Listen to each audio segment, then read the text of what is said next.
आतंकी मसूद अजहर के संगठन जैश ए मोहम्मद को अंतर्राष्ट्रीय आतंकी घोषित करने के लिए यूएन की बैठक होगी। इसको लेकर विदेश सचिव विजय गोखले मंगलवार को यूएन में भारत का पक्ष रखने के लिए जेनेवा रवाना हो गए हैं। बता दें कि पुलवामा हमले के बाद ब्रिटेन, फ्रांस और रूस ने मसूद अजहर को वैश्विक आतंकी घोषित करने के लिए यूएन में प्रस्ताव दिया था। इथियोपिया में बोइंग 737 मैक्स विमान हादसे के बाद अब कई देशों ने अपने यहां इन विमानों पर बैन लगा दिया है। इन देशों में भारत भी शामिल है। भारत के साथ साथ Britain, France, Germany, Australia, Singapore, Malaysia, Ireland, Iceland, Oman, चीन, इंडोनेशिया, दक्षिण कोरिया और अर्जेंटीना भी इसमें शामिल है। राहुल गांधी आज कन्याकुमारी में चुनाव प्रचार अभियान की शुरुआत करेंगे। कांग्रेस अध्यक्ष राहुल गांधी रैली को संबोधित करेंगे। डीएमके की अगुवाई वाले गठबंधन का चुनाव अभियान शुरू होगा। बता दें कि तमिलनाडु में कांग्रेस और डीएमके साथ साथ चुनाव लड़ रही हैं। सीटों के बंटवारे को लेकर बातचीत अंतिम चरण में है। बीजेपी लोकसभा चुनाव के लिए उम्मीदवारों की पहली लिस्ट 16 मार्च की जारी करेगी। 16 मार्च को पीएम नरेंद्र मोदी और राष्ट्रीय अध्यक्ष अमित शाह की अध्यक्षता में केंद्रीय चुनाव समिति की बैठक है। सूत्रों के मुताबिक 16 मार्च को उत्तर प्रदेश, बिहार, पश्चिम बंगाल, राजस्थान, उत्तराखंड, हिमाचल प्रदेश, मध्य प्रदेश, आंध्र प्रदेश, महाराष्ट्र के कई सीटों के लिए उम्मीदवारों के नामों की घोषणा कर दी जाएगी। 16 मार्च के बाद 18 मार्च को भी अमित शाह ने केंद्रीय चुनाव समिति की बैठक बुलाई है। उम्मीदवारों को लेकर पार्टी के अंदर कई स्तरों पर चर्चा का दौर जारी है। महागठबंधन में सीटों का बंटवारा फाइनल हो चुका है। न्यूज 18 को सूत्रों से मिली जानकारी के मुताबिक सीटों की संख्या भी तय हो चुकी है। आज दिल्ली दरबार में सीटों की डील को अंतिम रूप दिया जाएगा। सूत्रों से जानकारी मिली है, उसके मुताबिक आरजेडी 20 सीट पर चुनाव लड़ेगा, जबकि कांग्रेस को 11, आरएलएसपी को 3, लेफ्ट पार्टियों के लिए 2, जीतन राम मांझी की पार्टी हमको 2, मुकेश सहनी की वीआईपी पार्टी और शरद यादव की लोकतांत्रिक जनता पार्टी को 1-1 सीटें दी गई हैं। वहीं सीटों पर संग्राम के बीच आज महागठबंधन के नेताओं की बड़ी बैठक होगी। बैठक में तेजस्वी यादव, जीतन राम मांझी, मुकेश सहनी सहित कई नेता मौजूद रहेंगे। नेताओं की कांग्रेस आलाकमान के साथ भी मुलाकात होगी। महागठबंधन में सीट शेयरिंग की चल रही कवायद के बाद एनडीए में भी बहुत जल्द सीटों की घोषणा कर दी जाएगी। न्यूज 18 से बातचीत में बिहार जेडीयू के प्रदेश अध्यक्ष वशिष्ठ नारायण सिंह ने इशारों में कहा कि हर प्रमंडल में जेडीयू अपना कैंडिडेट उतारेगी। सूत्रों की माने तो 2019 लोकसभा चुनाव के लिए एलजेपी उम्मीदवार तय कर लिए गए हैं। हाजीपुर से पशुपति कुमार पारस प्रत्याशी होंगे। वहीं जमुई से चिराग पासवान एलजेपी प्रत्याशी हो सकते हैं। एलजेपी कोटे से समस्तीपुर से रामचंद्र पासवान को टिकट मिल सकता है। वहीं नवादा से मीणा देवी और वैशाली से मीणा सिंह को टिकट मिल सकता है। अयोध्या मामले को लेकर आज फैजाबाद की अवध यूनिवर्सिटी में 3 सदस्यीय पैनल की पहली बैठक होगी। इस बैठक में वसीम रिजवी शामिल होंगे। सुप्रीम कोर्ट द्वारा नामित किए गए तीनों मध्यस्थ मंगलवार को अयोध्या पहुंच गए हैं। लोकसभा चुनाव की तारीखों के ऐलान के बाद बसपा मुखिया मायावती ने पार्टी की कोर कमेटी की अहम बैठक बुलाई है। बैठक में सभी जोनल प्रभारियों को बुलाया गया है। इस बैठक में ही उम्मीदवारों का टिकट फाइनल होगा। लोकसभा चुनाव की रणनीतियों को लेकर गुजरात के अहमदाबाद में कांग्रेस वर्किंग कमेटी की बैठक हुई। पूर्व प्रधानमंत्री मनमोहन सिंह, सोनिया गांधी समेत दिग्गज कांग्रेसी बैठक में शामिल हुए। कांग्रेस की बैठक में मंथन पूरा होने के बाद राहुल गांधी और प्रियंका ने एक रैली को संबोधित किया। उनके निशाने पर बीजेपी की सरकार और प्रधानमंत्री नरेंद्र मोदी रहे। कांग्रेस ने अखिलेश यादव, डिंपल यादव और मुलायम सिंह यादव के खिलाफ उम्मीदवार नहीं उतारने का फैसला किया है। कांग्रेस के इस कदम को रिटर्न गिफ्ट माना जा रहा है। समाजवादी पार्टी ने 2 और उम्मीदवारों की लिस्ट जारी की है, जिसमें मिर्जापुर से राजेंद्र बिंद और हाथरस से रामजी लाल को उम्मीदवार बनाया है। सपा ने अब तक कुल 11 उम्मीदवारों की लिस्ट जारी कर दी है। उन्नाव से बीजेपी सांसद साक्षी महाराज ने पत्र लिखकर अध्यक्ष महेंद्र नाथ पांडे को चेतावनी दी है। उन्होंने कहा कि अगर उन्हें टिकट नहीं मिला तो पार्टी को परिणाम भुगतने होंगे। मिशन 25 को लेकर आज कांग्रेस समन्वय समिति की बैठक होगी। बैठक में CM Gehlot, deputy CM pilot समेत समिति के सदस्य मौजूद रहेंगे। बैठक में चुनाव प्रचार और नेताओं के दौरों पर फोकस रहेगा। 2019 के महासमर को साधने के लिए बीजेपी के विशेष संपर्क अभियान का आज आगाज होगा। सशक्त मोदी, सशक्त भारत पर सुधांशु त्रिवेदी बात रखेंगे। अभियान में चुनावी रणनीति पर फोकस रहेगा। ख्वाजा गरीब नवाज का 807 ओर से चल रहा है। कांग्रेस अध्यक्ष राहुल गांधी की ओर से आज चादर पेश होगी। CM Gehlot, deputy CM pilot चादर पेश कर अमन चैन की दुआ मांगेंगे।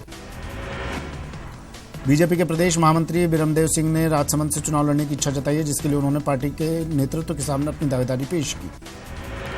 लोकसभा चुनाव में पहली बार वोट करने जा रहे युवा मतदाताओं को आकर्षित करने के लिए बीजेपी नए तरीके से अपना रही है। बीजेपी पार्टी शिक्षण संस्थाओं से लेकर गली मोहल्लों में पीएम मोदी की ब्रांडिंग करने में जुट गई है। बूंदी जिले की कापरेन थाना पुलिस ने मादक पदार्थों के विरुद्ध कार्रवाई की। कार्रवाई में बोरदामाल गांव के पास एक गांजा तस्कर को गिरफ्तार किया गया। तस्कर कब्जे से 1 किलो गांजा बरामद हुआ है।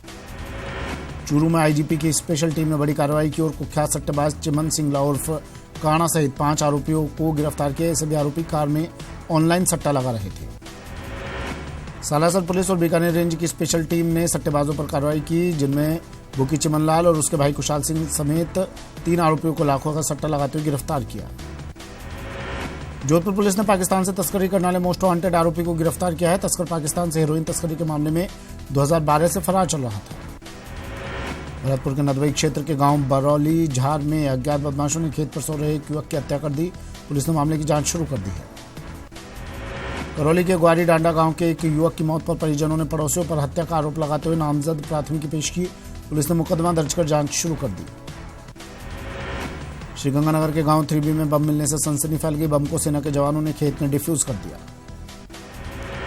अजमेर की एडीजे कोर्ट संख्या 4 और SC/ST कोर्ट ने हत्या के 2 अलग अलग मामलों में फैसला सुनाया। कोर्ट ने 4 आरोपियों को उम्र कैद और एक को 5 साल कारावास की सजा सुनाई। ख्वाजा गरीब नवाज के सालाना उर्स में आने वाले जायरीन के स्वास्थ्य को ध्यान में रखते हुए स्वास्थ्य विभाग की टीम ने नागफनी इलाके में सोहन हलवा बनाने वाली फैक्ट्री पर दबिश दी। करौली में मिलावटखोरों के खिलाफ कार्रवाई करते हुए चिकित्सा और स्वास्थ्य विभाग ने नकली पनीर और दूध बनाने की फैक्ट्री पर छापा मारा और 40 किलो नकली पनीर और 2000 लीटर नकली दूध कब्जे में लिया। नागौर में पुलिस ने अवैध बजरी माफिया के खिलाफ कार्रवाई की और 7 डंपर और 2 JCB मशीन जब्त की है। डंपर में अवैध बजरी ले जाई जा रही थी।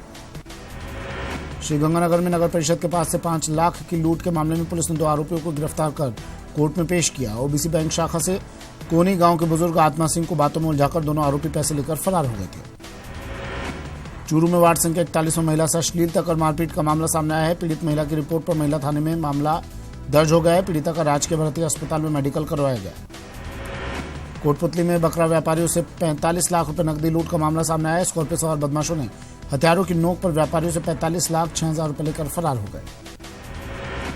धौलपुर में पुलिस ने 4 शातिर लुटेरों को गिरफ्तार किया। गिरफ्तार लुटेरे हथियारों की नोक पर लूट की वारदातों को अंजाम देते थे। भरतपुर में जेवर खरीदने के बहाने से आए 2 चोरों ने सराफा दुकान के गहनों से भरा डिब्बा लेकर फरार हो गए। चोरी हुए गहनों की कीमत 2.5 लाख रुपए बताई जा रही है।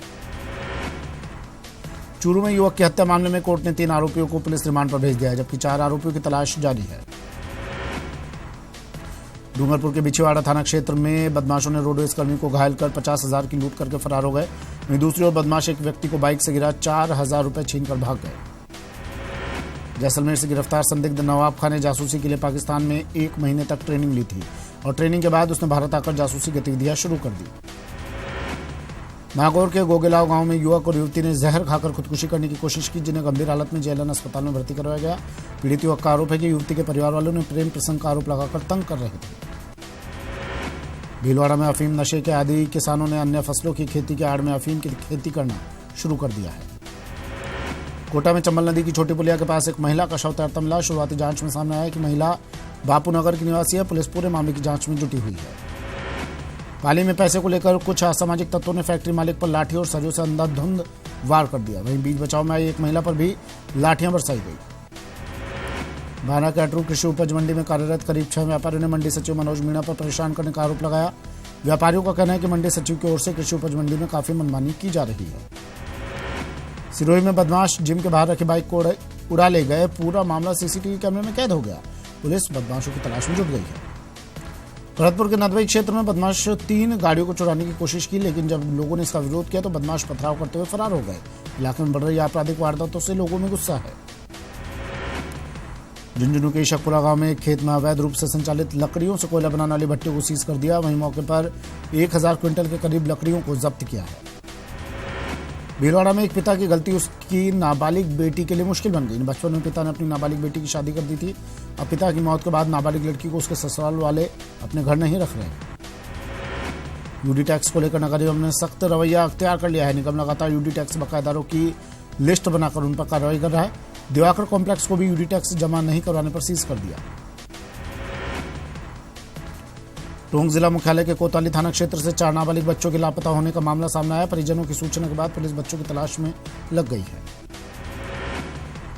नागौर में बाइक को बचाने के चक्कर में एक ट्रक असंतुलित हो गया और पास से गुजर रही कार पर जाकर पलट गया। हादसे में कार में सवार 2 लोग बाल बाल बच गए। अलवर के भिवाड़ी में जलदाय विभाग की पानी की टंकी भरभरा कर ढह गई। सूचना के बाद पुलिस और प्रशासन के अधिकारियों ने मौके पर पहुंचकर राहत और बचाव कार्य शुरू करवाया। करौली में नादौती के व्यापार संघ ने उप जिला कलेक्टर को ज्ञापन सौंपा और एक व्यापारी से मारपीट करने के मामले में निष्पक्ष जांच कर कार्रवाई करने की मांग की। एलडीसी भर्ती परीक्षा परिणाम में सवर्ण समाज को आरक्षण नहीं देने और एमबीसी को 5% आरक्षण देने पर विवाद शुरू हो गया है। समता आंदोलन समिति ने जरूरत पड़ने पर लोकसभा चुनाव में कांग्रेस का विरोध करने की चेतावनी दी। गर्मी की दस्तक के साथ ही उदयपुर के ग्रामीण इलाकों में पेयजल की किल्लत होने लगी है, जिसकी वजह से आमजन को परेशानी का सामना करना पड़ रहा है। लोकसभा चुनाव से पहले सांगनेर और मानसरोवर के ब्लॉक अध्यक्ष बदले जाने से कांग्रेस में बवाल हो गया है। मानसरोवर में मोहन सिंघानिया की जगह मनोज पांडे और सांगनेर में बिरदी चंद शर्मा की जगह दिनेश व्यास को अध्यक्ष बनाने का कार्यकर्ताओं ने विरोध किया है।